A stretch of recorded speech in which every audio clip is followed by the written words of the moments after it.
जय श्री कृष्ण। ओम नमो भगवते वासुदेवाय नमः।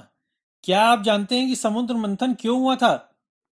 आइए, आज हम आपको इस विषय में बताते हैं। श्रीमद् भागवत के 8वें स्कंद में सुखदेव गोस्वामी ने इसका वर्णन किया है। ऐसा वर्णन मिलता है कि एक समय जब श्री दुर्वासा मुनि मार्ग पर जा रहे थे, तो उन्होंने इंद्र को अपनी पीठ हाथी की पीठ पर बैठे देखा। उन्होंने प्रसन्न होकर अपनी एक माला उतारकर इंद्र के गले में डाल दी, किंतु अभिमान के कारण इंद्र ने श्री दुर्वासा मुनि के आदर का ध्यान न रखते हुए वह माला निकालकर अपने वाहन हाथी की सूंड में पहना दी।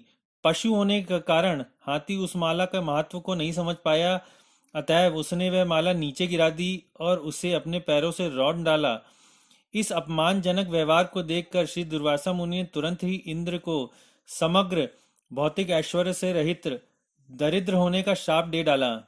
इस प्रकार एक ओर युद्ध कर रहे असुरों से दुखी होकर और दूसरी ओर श्री दुर्वासा मुनि के शाप के कारण देवताओं ने तीनों लोकों का अपना सारा भौतिक ऐश्वर्य गंवा दिया और असुरों से युद्ध में परास्त हो गए।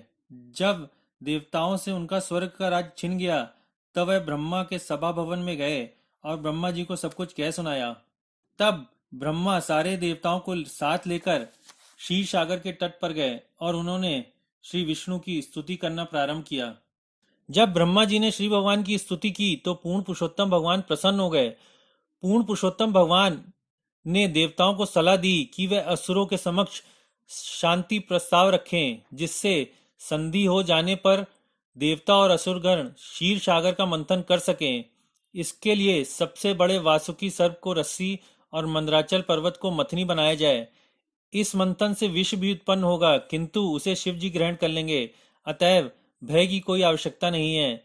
इस मंथन से अनेक आकर्षक वस्तुएं उत्पन्न होंगी, किंतु श्री भगवान ने देवताओं को सावधान कर दिया कि वे ऐसी वस्तुओं से मोहित ना हो, और यदि कोई उपद्रव हो तो भी देवता क्रुद्ध ना हो।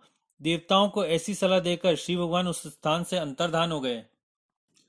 पूर्ण पुरुषोत्तम भगवान के आदेशानुसार देवताओं ने असुर के राजा महाराज बलि से संधि कर ली और समुद्र मंथन का प्रस्ताव दिया, जिसके लिए महाराजा बलि तैयार हो गए और इस तरह समुद्र मंथन हुआ, जिससे कई प्रकार की वस्तुएं, अमूल्य वस्तुएं निकली। आशा करते हैं कि समुद्र मंथन क्यों हुआ का यह प्रसंग आपको अच्छा लगा होगा। कृपया लाइक, शेयर